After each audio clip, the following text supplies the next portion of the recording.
Hello, brothers and sisters in Christ. I want to speak about something dear to me this morning. Something that is troubles me every time, but I have to contain myself. Morality. Where is it? Where have it gone? When I was growing up, and my grandmother used to say this, and we used to talk about how she was doing the same thing while saying when she was growing up. But here I am, being grown now, saying this. When I was growing up, there's a lot of things that we used to do. A lot of things that we used to do that kept us as child or kept us in that childhoodness.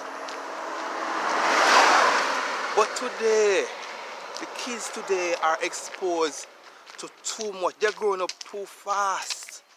And you can see it plays out as to how they behave and how they act.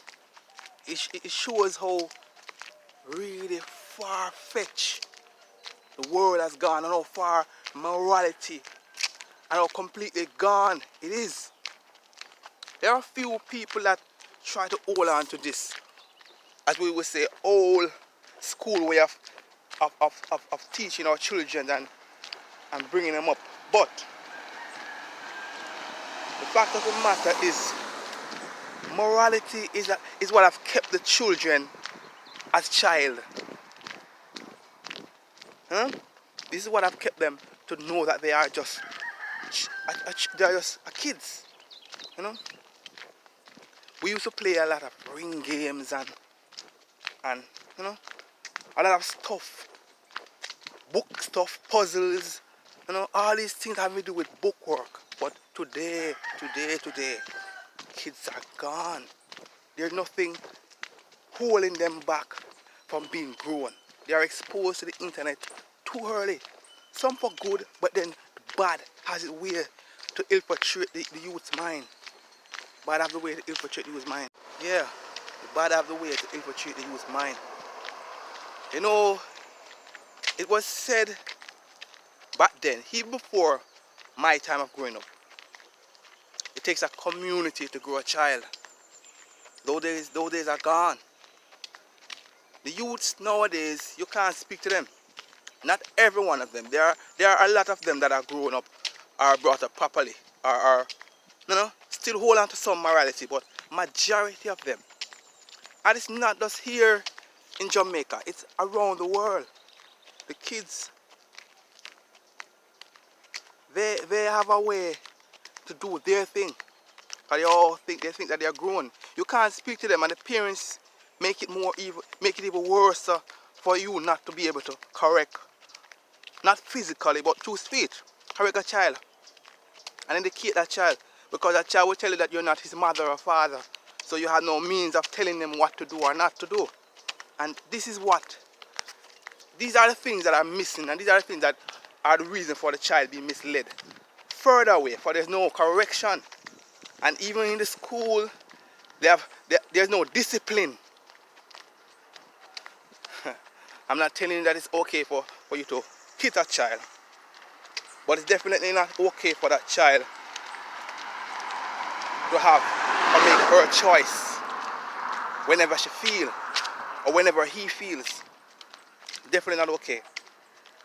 These things are the things that have kept us as children, and these are the things that have encouraged us to continue to be children. The kids are not going to church even. As a kid or a child is a certain age is introduced to the internet by means of learning process. Well, that is good.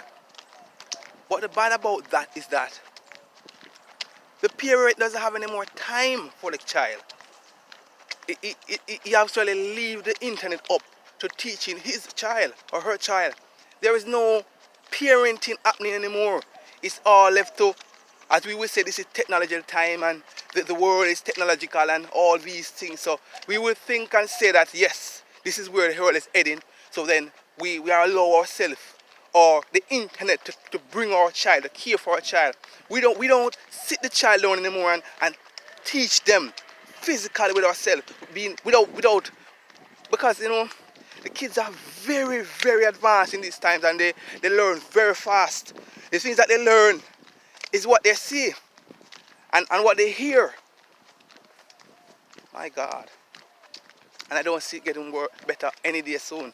It's only getting worse. Who can tell me that the prophecies of the Bible is not being fulfilled? Who can tell me this? The kids need to go into church from a young age. Even though sometimes I didn't want to go to church. It was hard for me to go see my friends playing and going all about and doing all type of things that kids don't want to do. Playing game, marble, playing bunks in a wall with elastic, all these fun games that we used to do back when we were younger. These are the things that I would want to do, but my grandma, she used to encourage me and try to make sure that every Sunday morning I find myself in church. I have to find myself in church, and even though my eyes was closed because I wasn't hearing or interested in what the pastor was saying, but I had to went. I had to go. And these are things that are a blessing for me, because I remember since I've always have that feeling that like there was something pulling me to it, or to the church, before even God. It was always something pulling me there. So there was no what I was saying, there was no real resistance, because it was like a norm. It was a norm.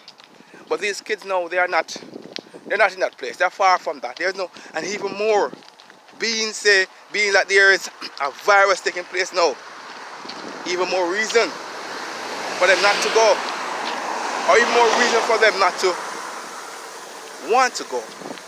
There's a school, and seeing the schooling have deteriorated too also because of this virus, and there's many things that have changed because of this virus.